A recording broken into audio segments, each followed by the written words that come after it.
delegações que a princípio convoca e estão presentes nesse encontro, que para nós tem sido demasiadamente importante.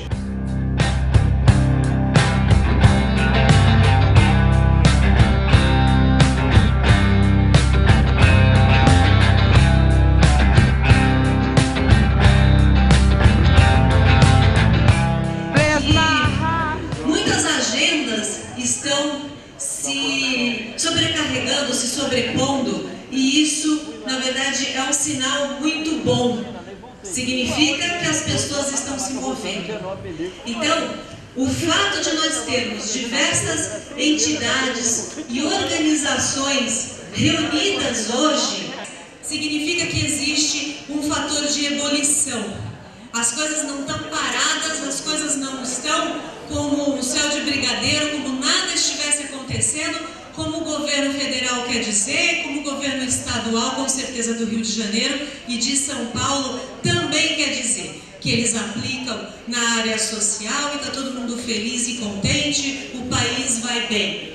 O que nós vemos são diversos métodos de intimidação e de criminalização, vide o Pinheirinho ultimamente, vide assassinatos em Santos, na Baixada Santista. Eu quero dizer que essa semana foram assassinadas 6 pessoas e anteontem e ontem também, mais pessoas assassinadas em pessoas comuns que na verdade, porque habitam num lugar de periferia, elas já são criminalizadas e os grupos de extermínio existem, vão para a periferia e assassinam. E qual é a nossa tarefa? Fazer a sociedade dar um grito de indignação e não permitir, porque isso acontece porque parte da sociedade, e é grande parte da sociedade, ela admite e ela acha que é por aí mesmo que tem que fazer. E como não é ninguém da classe média, não é da classe alta, é alguém da periferia, então que tudo bem, eles estão se matando, é bandido mesmo, é polícia matando bandido, bandido matando polícia, e por aí vai. Então a sociedade, ela corrobora esse tipo de atitude. É isso que nós não podemos admitir. E não podemos admitir a criminalização das nossas organizações que estão em defesa, então, da população e do povo brasileiro.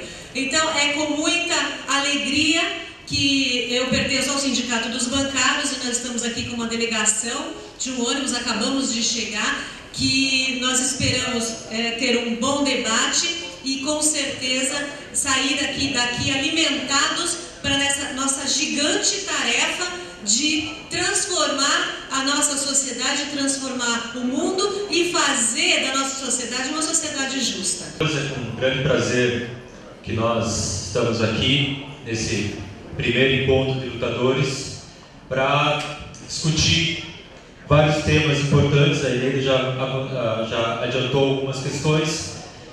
A mesa com o Marcelo Freixo abordando grandes obras de criminalização da pobreza, que é justamente, talvez, o que mais tem ocorrido nos últimos tempos. A gente viu o Pinheirinho, que a Helena já citou, teve caso de Dandara, em Belo Horizonte, caso de uma ocupação em São José dos Pinhais, no Paraná, que também o pessoal já estava pagando a moradia e a prefeitura foi lá e desocupou. Isso está acontecendo no Brasil todo. Além disso, as greves nas obras do PAC, que tem explodido no Brasil todo. Desde o ano passado a gente viu Giral, Santo Antônio, Maracanã, todas as obras da Copa também, nesse processo de grandes lutas, grandes mobilização. E, além disso, a Copérgia aqui, enfim, se nós formos citar todas as lutas aqui, talvez não tivesse nem tempo para fazer a fala, ouvir o Freixo falando, porque em todo o estado, em todo o Brasil, a classe trabalhadora está se levantando e mostrando que não está a fim de aceitar a criminalização e nem, principalmente, a exploração exacerbada que está garantindo o lucro das grandes construtoras, e dos grandes monopólios que têm ganhado as licitações fraudulentas para fazer todos os processos. Então, fazer uma saudação a todos, bem-vindo todos os lutadores do país que se encontram aqui hoje. Muito obrigado. Quero desejar a todos um bom encontro.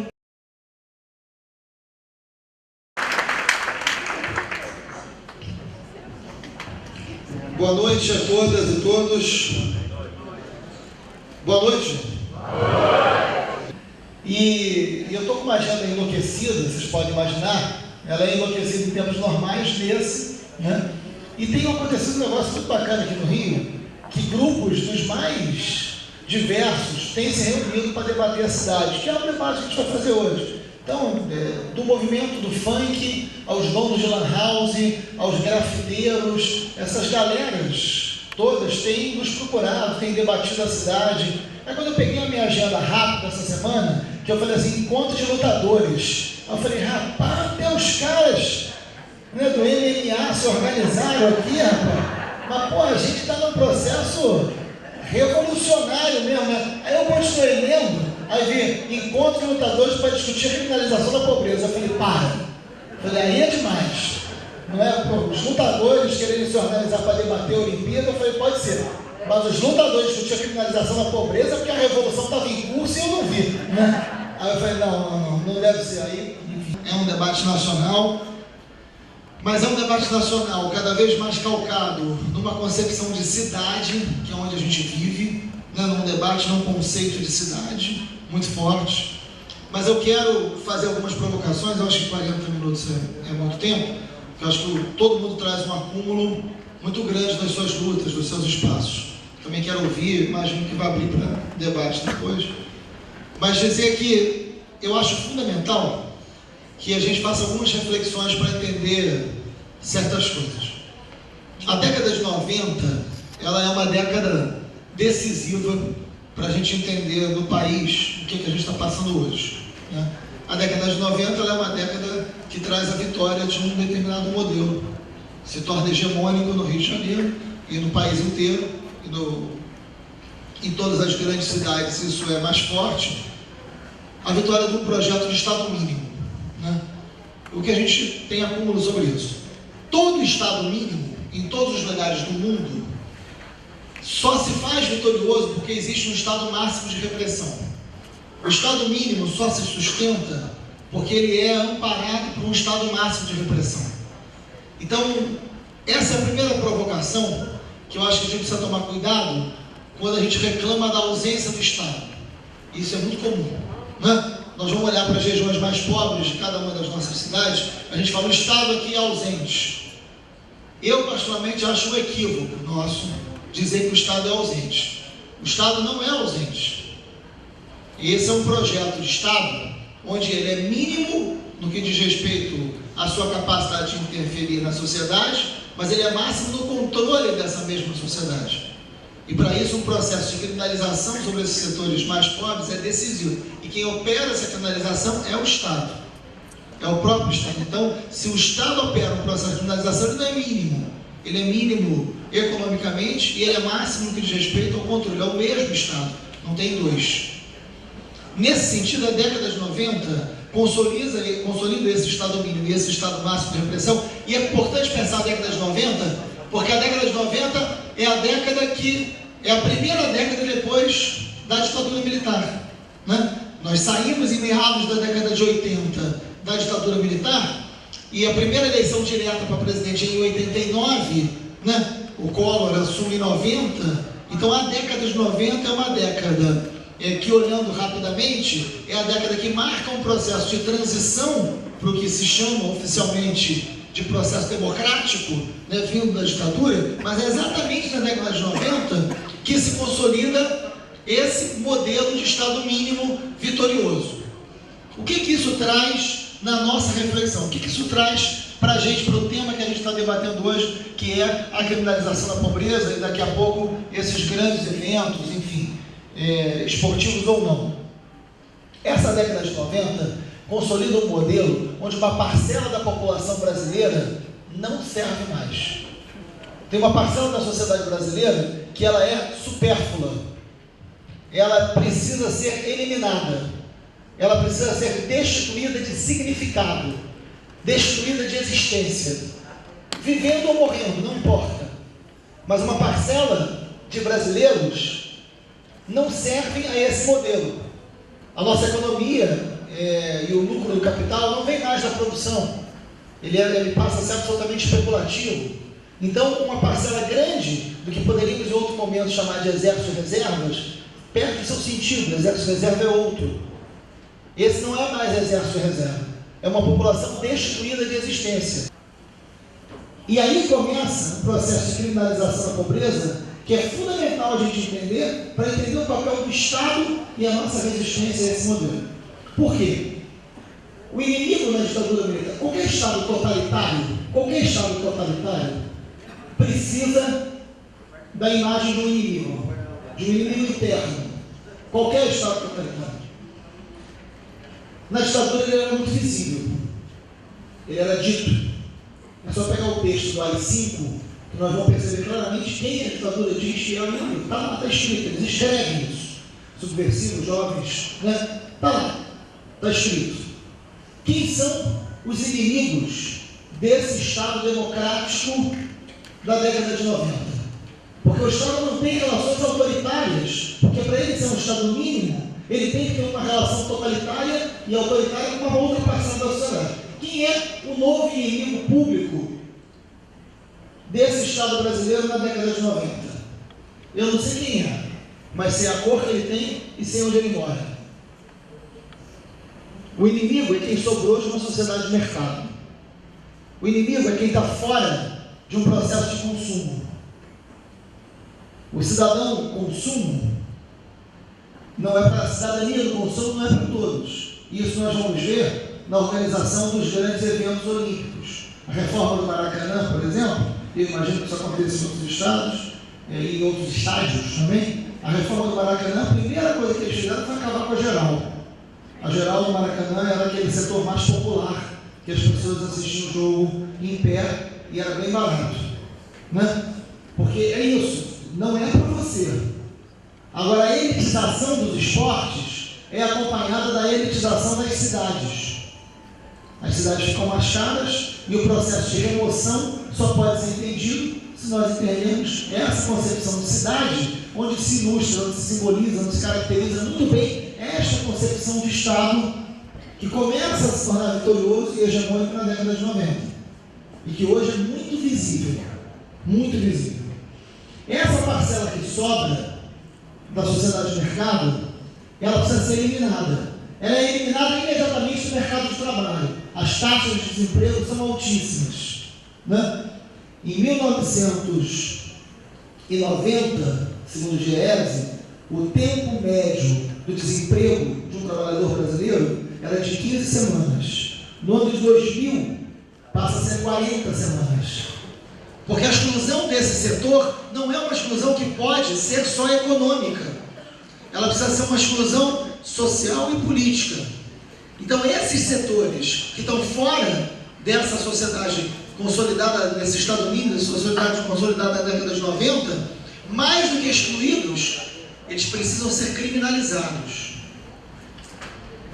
Da mesma maneira que se justificava a tortura da ditadura, dizendo, mas era subversivo, mas era comunista, ele desapareceu, provavelmente era comunista, numa tentativa de consolidação de uma justificativa para o desaparecimento, para a tortura e para a violência do Estado. Hoje, quando os aparelhos repressivos do Estado matam um jovem negro, o discurso oficial é a tentativa da criminalização da vítima. Não é? Mas ele tinha antecedente criminal? O que ele estava fazendo naquele lugar? Tem certeza que ele não tem envolvimento com tráfico? A vítima vira réu. Rapidamente. Isso se dá por um processo na justiça. O poder judiciário é fundamental no processo de criminalização da pobreza. Isso não é só um processo econômico. O processo econômico gera, e é fundamental que a gente entenda isso, o processo econômico gera a necessidade desse setor se tornar supérfluo. Eles não servem para a economia, não servem para a sociedade. Eles precisam ser destruídos de existência e é preciso que as maiores barbaridades aconteçam com eles e isso não nos toque, isso não nos sensibilize. Porque nós rompemos com esse setor qualquer identidade ética. Não nos colocamos no lugar deles. Eu não imagino que possa acontecer comigo ou com meu filho o que acontece com eles. Então isso não me mexe, isso não me sensibiliza, isso não me move. Então a criminalização dos espaços pobres é fundamental para que a gente entenda a vitória de um modelo econômico da década de 90. E aí tem alguns elementos do Estado que a gente precisa entender. Por exemplo, o sistema prisional brasileiro. Porque o crime aumentou em 180%? Não. Quem são os presos brasileiros? São jovens, pobres, negros, moradores de favela, de periferia e de baixíssima escolaridade. É essa massa que sobra de uma sociedade de mercado. A população carcerária, e aí o Rio de Janeiro tem alguns exemplos que são muito curiosos, e vocês vão me perdoar os exemplos do Rio, mas é o meu fronte de luta, e aí cada um, óbvio, faz a reflexão para os seus espaços, né? Mas no Rio de Janeiro, qualquer garoto desse preso, por um furto de celular, por exemplo, eles entram no sistema prisional, e no sistema prisional eles têm que escolher uma facção a que eles pertencem. A Mangueira é Comando Vermelho, então você entra na cela do Comando Vermelho e cumpre toda a sua pena no Comando Vermelho como um membro do Comando Vermelho. O Estado te classifica numa facção porque o papel do Estado é oficialmente o da criminalização da pobreza. A criminalização da pobreza não é uma sensibilidade nossa dos movimentos de esquerda. A criminalização da pobreza não é um debate subjetivo do que a gente pode estar imaginando que acontece. Não. A criminalização da pobreza é uma política de Estado. A criminalização da pobreza está claramente acontecendo nos braços do Estado, no Poder Judiciário, no Poder Executivo. Está claramente funcionando para isso. O Estado opera isso. Né? Então, essa população carcerária que não tem qualquer projeto, o Rio de Janeiro hoje, que tem uma população carcerária de aproximadamente 30 mil presos, não se compara a São Paulo, mas de aproximadamente 30 mil presos no Rio, tem menos de 10% desses presos trabalhando, porque são prisões de ociosidade máxima. São prisões que são depósitos, processo de pena de morte social, oficial do Estado. Essas pessoas são destituídas de existência, oficialmente. Por um outro lado, você tem um crescimento brutal dos chamados autos de resistência. Isso muda de nome de estado para estado. Resistência seguida de morte em São Paulo, enfim, eu não sei como isso é chamado em outros estados, já tem companheiros aqui de vários lugares. Quando a polícia mata uma pessoa, o registro dessa morte aqui no Rio é auto de resistência. O que é muito curioso. O que o auto de resistência quer dizer? Você reagiu e morreu por isso. Ou seja, a culpa da morte é de quem morreu. A culpa da morte é sua. Primeiro governo Antony Garotinho. O primeiro dele só teve um, né? Graças a Deus. 2.209 autos de resistência. Isso, em 4 anos, deu uma média de 552 autos de resistência por ano. A polícia do Rio, no governo Garotinho, matou por ano 552 pessoas. No governo Rosinha, que é esposa do Garotinho, a polícia matou 4.361 pessoas, oficialmente. Isso dá uma média de 1.090 pessoas mortas por ano. No primeiro governo Sérgio Cabral, a polícia matou 4.370 pessoas. Isso significa 1.092 pessoas mortas por ano. Isso significa que 3 pessoas foram mortas pela polícia por dia. Por dia. Quem são essas pessoas? Qual é o perfil dessas vítimas? Jovens, pobres, negros, moradores de periferia, de favela, de baixíssima escolaridade. Que são elevadíssimas. E taxas de violência policial elevadíssimas. Sobre a violência policial, tem um debate caro que a gente precisa fazer, que é com a própria polícia.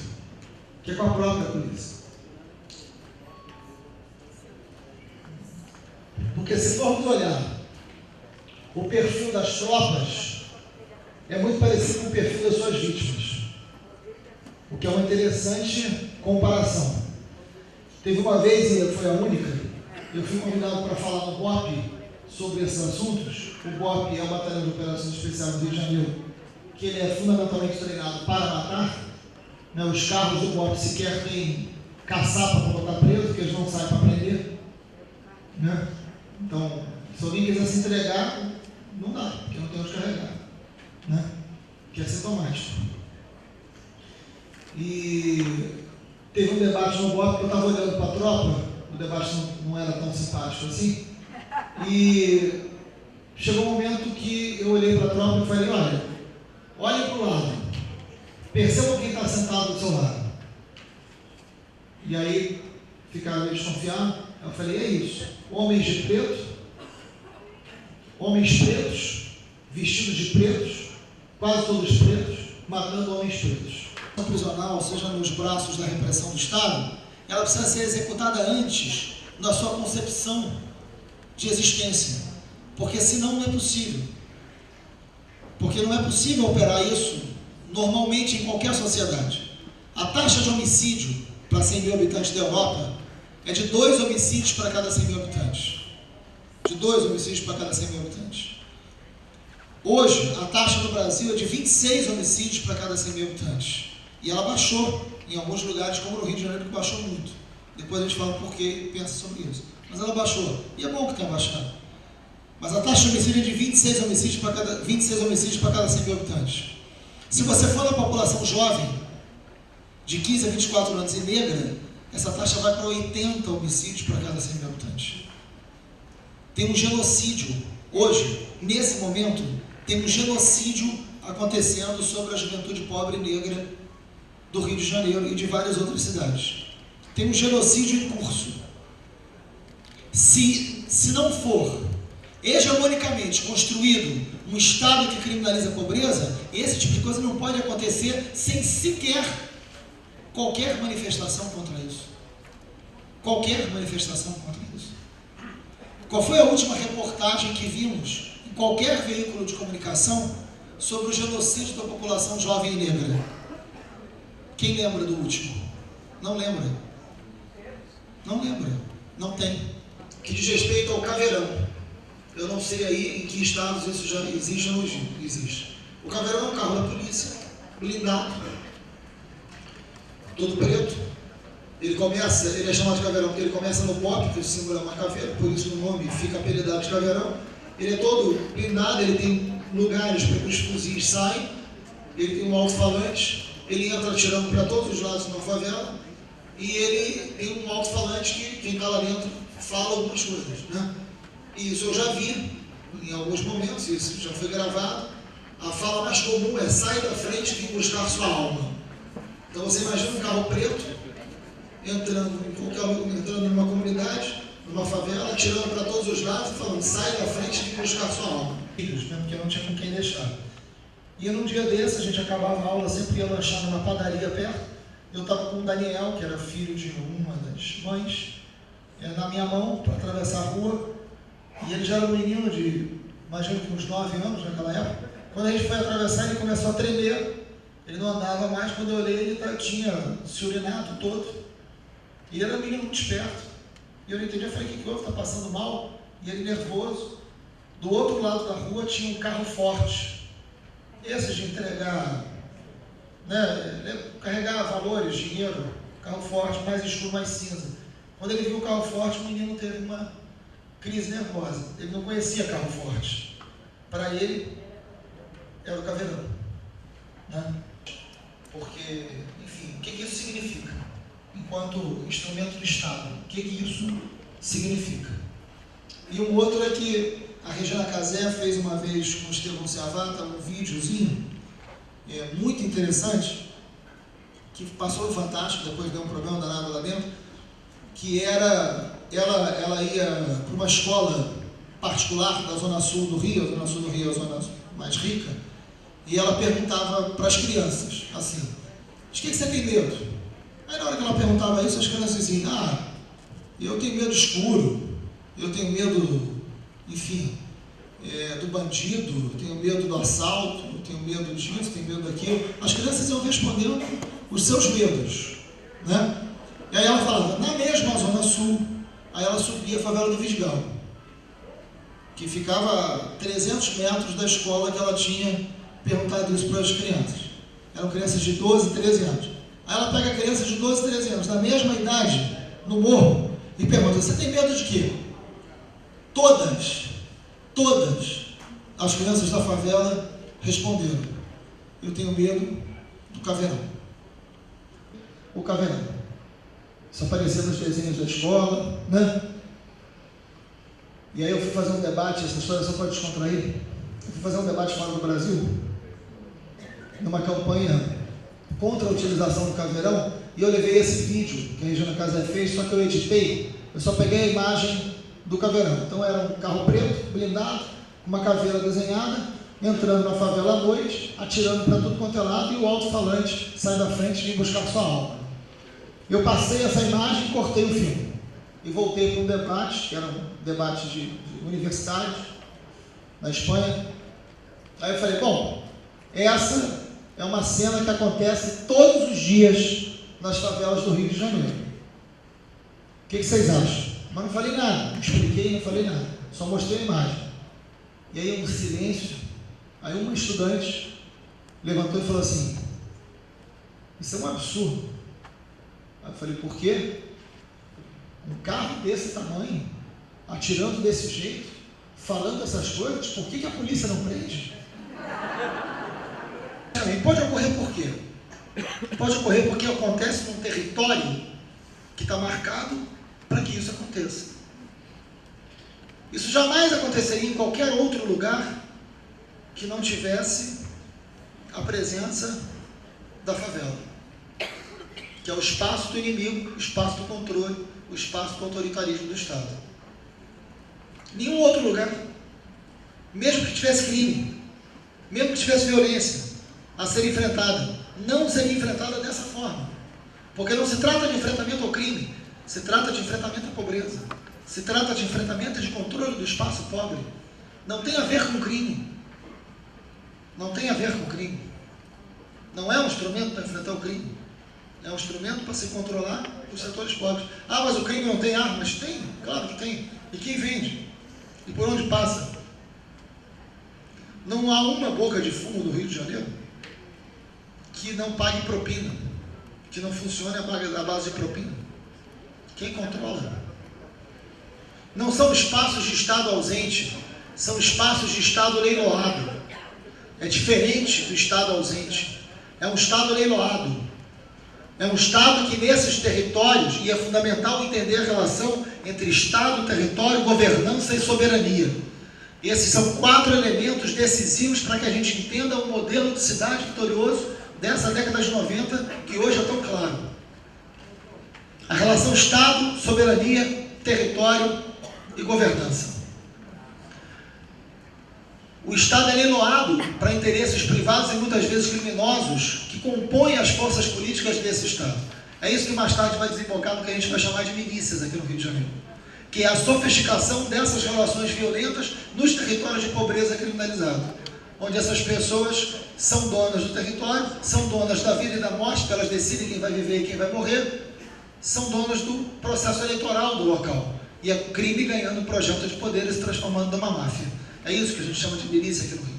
A composição dessa cidade, dos grandes eventos, dos grandes negócios e da criminalização da pobreza, é uma cidade elitizada, é uma cidade de Estado leiloado e é uma cidade onde o próprio Estado desenvolve, com seus instrumentos legais, as formas mais brutais de controle para quem sobrou de uma sociedade de mercado.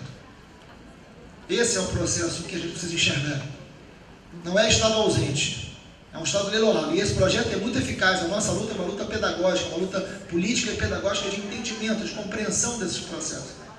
Então, quando o Brasil entra no roteiro de grandes eventos, não é o grande evento, não é a Copa do Mundo, não é a Olimpíada que traz esse processo para cá. É o contrário. É o contrário. A Olimpíada e a Copa do Mundo vem para cá para consolidar um processo anterior, porque é fundamental, é bom que venha a Olimpíada e que venha a Copa do Mundo, porque consolida um processo de investimento e uma cidade montada para grandes negócios. Uma cidade onde o poder público sucumbiu, o poder público virou um balcão de negócios onde o prefeito vira síndico e se despolitiza política. E o espaço público é um balcão de negócios onde se negocia grandes eventos, grandes lucros e grandes negociados. Toda essa crise envolvendo cachoeiras e cascatas, né? E que envolve a Delta, por exemplo, que está na ordem do dia, que a gente no Rio conhece muito bem, é um instrumento, mas é fundamental que a gente pense que essa corrupção não é um desvio de uma personalidade ou outra do Estado. Não, isso é um modelo de projeto de poder. Isso é um modelo de Estado, que essa corrupção é estrutural. Não é um desvio. O poder público ainda existe enquanto instrumento de garantia do poder público. Eles fizeram, só para que vocês tenham uma ideia, em 2007, o Rio de Janeiro sediou o Pan-Americano, vocês lembram? Em 2007, eles fizeram uma reforma no Maracanã. A previsão era de 67 milhões. No final, gastaram 300 milhões. Em 2010, eles botaram esse Maracanã reformado todo abaixo. Todo abaixo. Fizeram uma nova reforma, que a previsão inicial era de 705 milhões. Já gastaram 1 bilhão e 200 milhões. E já disseram que não serve para a Olimpíada. Só serve para a Copa do Mundo. Por que o Estado faz isso? Quem é a empreiteira que está fazendo essa obra? Adivinha, tem um doce. Claro. Né? Delta Odebrecht. Ele é uma agência para permitir isso. O interesse é pelo esporte? Não, o esporte é um instrumento, não é um propósito. O esporte não é um propósito. Aqui no Rio de Janeiro eles vão inaugurar um campo de golfe, né? Que é fundamental, né? Vão fazer um campo de golfe. Uma empresa vai construir um campo de golfe por 60 milhões. A contrapartida da prefeitura é liberar o gabarito do local de 6 andares para 22. E a empresa que vai construir o campo de golfe vai ter autorização para construir 23 prédios de 22 andares. O lucro deles vai ser de 736 milhões. O campo custou 60. O campo não está pronto, mas o cara já deu uma ótima tacada. Né? É claro. Então, qual é o propósito? É o golfe? É o esporte? Não, não é um propósito. É um argumento, é um instrumento. E é o poder público que possibilita esse tipo de negócio. Você tem a lógica do interesse privado tomando conta do Estado e dos espaços do Estado. E as decisões são para isso. Não é à toa que a Copa do Mundo foi para a África do Sul, vem para o Brasil, vai para a Rússia e vai para o Catar. Por que é esse o caminho da Copa do Mundo? É coincidência? Ou será que nesses lugares é mais fácil de se realizar esse tipo de negócio? Claro que é. A gente acabou de ter uma Copa do Mundo na África do Sul e a taxa de desemprego na África do Sul cresceu 4,6%. O lucro da FIFA foi de 3,4 bilhões na África do Sul. Segundo o Tribunal de Contas da União, o dinheiro que nós vamos gastar para fazer essa Copa do Mundo, era possível fazer 7 Copas da Alemanha. Por quê? Porque o Estado opera o interesse privado.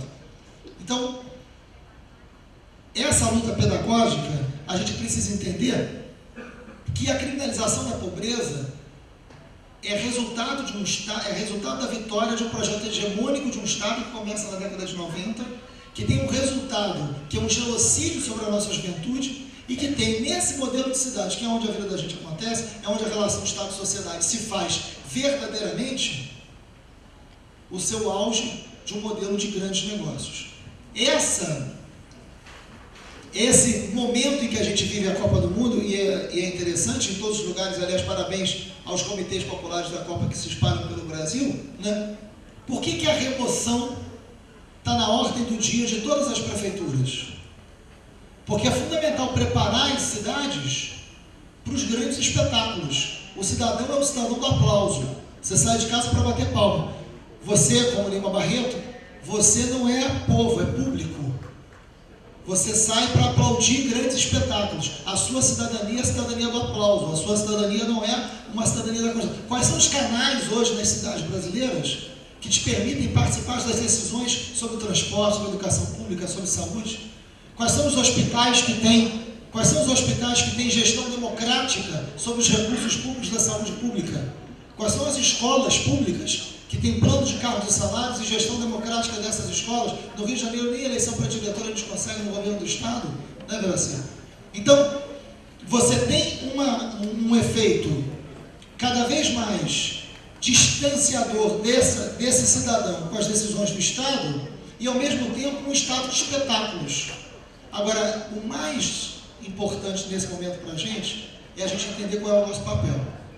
Porque se a gente parte dizendo, eu não quero a Olimpíada, eu não quero a Copa do Mundo, isso a gente já começa perdendo um debate. Vou utilizar para mostrar o seguinte, olha, você está cheio de orgulho patriótico da Copa do Mundo da Olimpíada e você não vai ver o jogo, e você não vai ver nenhum esporte, nem no pay-per-view do Botequim, porque tu não vai conseguir.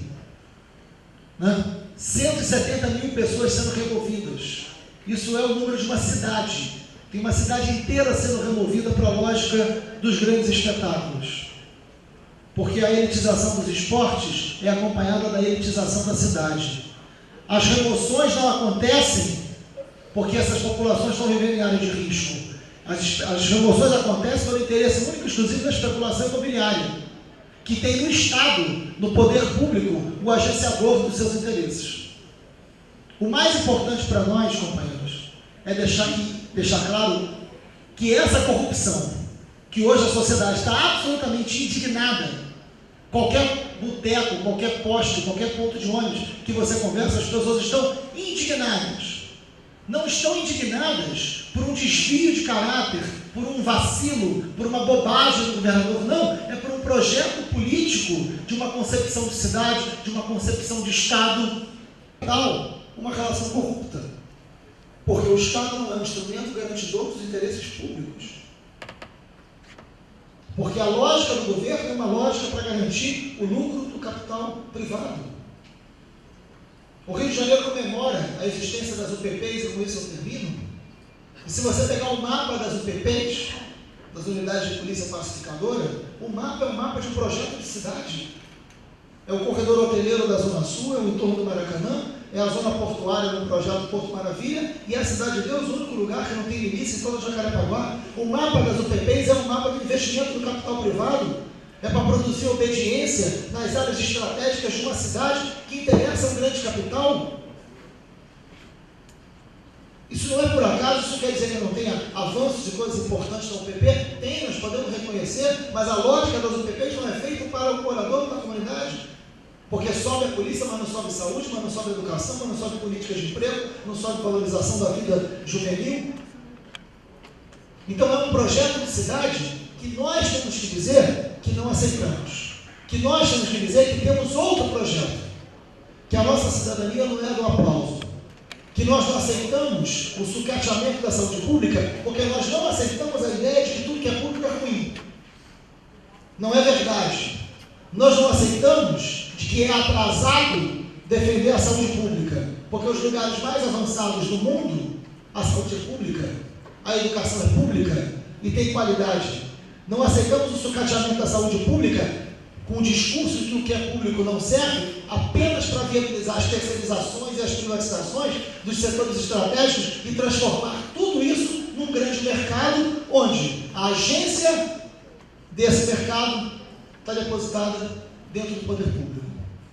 Hoje a gente se contrapõe a esse modelo, mas tendo a sabedoria de que essa luta é pedagógica e dizendo que não é uma denúncia contra o governador A, B ou C, não é uma denúncia contra o prefeito A, B ou C, que o nosso problema não é só a Delta ou Cachoeiras da vida, mas o nosso problema é um modelo que leva inevitavelmente a um projeto de corrupção, a uma corrupção estrutural. E contra esse modelo de cidade e de Estado, a gente tem que ter proposta. E a gente tem que ter mobilização, com muita luta. Vamos ao debate.